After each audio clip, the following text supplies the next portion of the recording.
What if I told you that just 7 minutes could completely change how you approach your goals in 2025?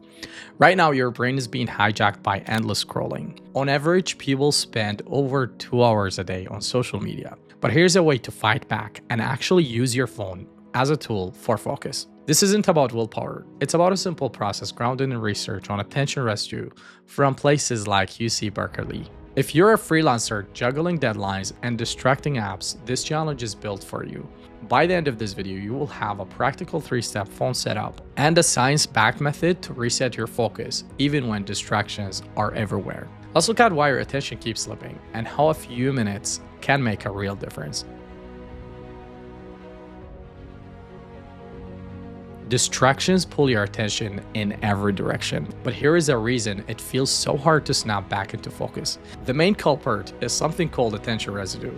When you switch from one task to another, say from checking a notification to trying to write an email, your mind doesn't fully let go of what you were just doing, making it tough to fully lock in on the new task. A UC study found that it can take up to 23 minutes to regain full focus after even a brief distraction. That's why a quick scroll can derail your productivity far longer than you expect. Instead of pushing yourself to work through hours of scattered focus, research points to a much more effective approach. Short, focused work sessions. Studies show that when participants work in brief and interrupted bursts, they perform noticeably better than those who try to power through with constant interruptions. Your brain isn't built for multitasking. It functions best when it can dive into one thing at a time. Then take a moment to reset. Think of it like building muscle at the gym. You don't get stronger by doing dozens of sloppy reps. You make progress by focusing on a few solid intentional movements. The same goes for your mind. Short bursts of real focus strengthen your mental muscle far more than hours spent half distracted. This is where this 7-minute reset comes in. By working in focused intervals, you're giving your brain time to clear out attention residue and start fresh. It's a method that matches your natural mental rhythm, long enough to build momentum, short enough to avoid burnout. After those 7 minutes, you'll often find it much easier to keep working, since you've cleared away lingering distractions. Every time you choose to stay with a single task, even for just a few minutes, you're training your brain to resist the pull of constant switching. Over time, this builds your attention span and makes it easier to get into a state of deep work. Now that you've seen the science behind why this works, let's talk about how to turn your biggest source of distractions, your phone, into a tool that actually helps you focus. Let's shift your perspective for a minute. Instead of seeing your phone as just a distraction, start viewing it as a tool you can program to work for you. The real difference comes from the systems you build around your phone, not the phone itself. When you set up digital boundaries, you're reclaiming your attention and your time. Take freelancers, for example.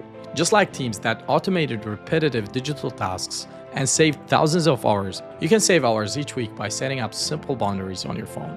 The first step is audit your apps. Figure out which ones actually support your goal and which ones just eat up your time, and move the rest into organized folders. Next, set app timers.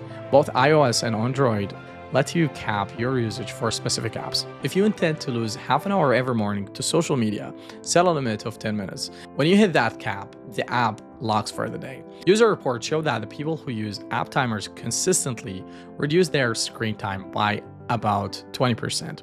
And most don't feel like they're missing out. They just become more intentional. Focus modes are another powerful tool. These aren't just generic do not disturb features. On iOS, you can choose which apps and contacts can reach you during your work blocks. Android's focus mode lets you pause distracting apps with a single tap. Many users report significantly fewer interruptions when they schedule these modes around their most productive hours. If you do your best work in the morning, make sure your phone matches that rhythm. Notifications are where things often fall apart.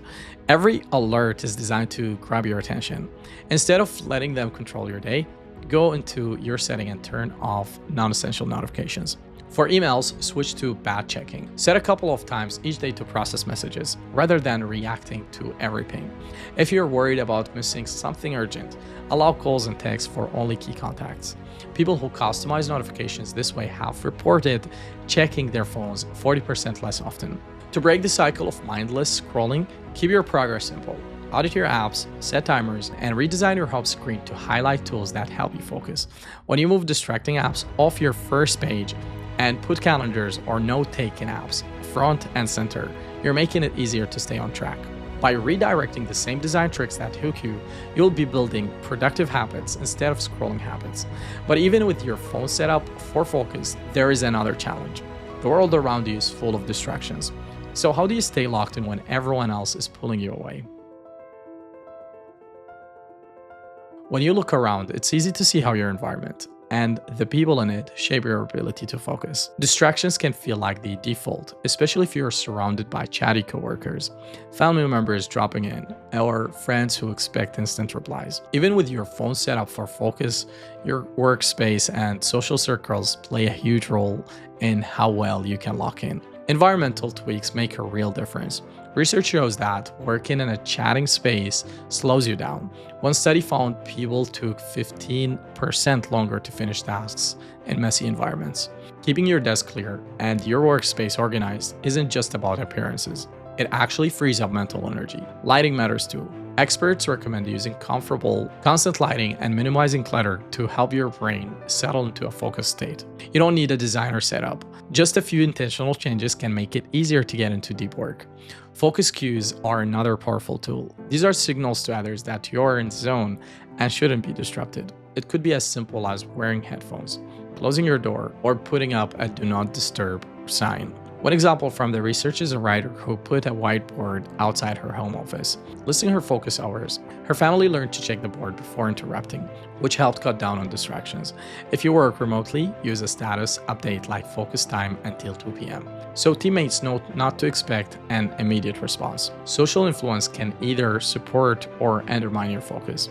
When you're around people who value deep work, you'll find it easier to stay on task. Research shows groups with shared focus habits work more effectively. If your friends or colleagues are easily distracted, set boundaries. Let them know when you're unavailable, and suggest meeting in quieter places. Over time, you will notice that as you model focused behavior, others often follow your leads. This not only reduces interruptions, but also frees up more time for creative projects and client work, something every freelancer or everybody can appreciate. Time blocking is a practical way to protect your attention. Schedule your focused work sessions in advance and treat them as non-negotiable. If someone asks for your time, let them know when you will be available. Most interruptions aren't urgent, they're just habits. Try keeping a quick log for a day or two. Nothing what breaks your focus most often. Once you see the patterns, you can set up simple rules or cues to minimize those disruptions. Building an environment and routine that supports deep work isn't about isolating yourself. It's about creating intentional space for your best work to happen. When you consistently show that you value focus, you help set a new standard for those around you. And as you start to reclaim more of your attention, you'll notice just how much more you can accomplish in less time.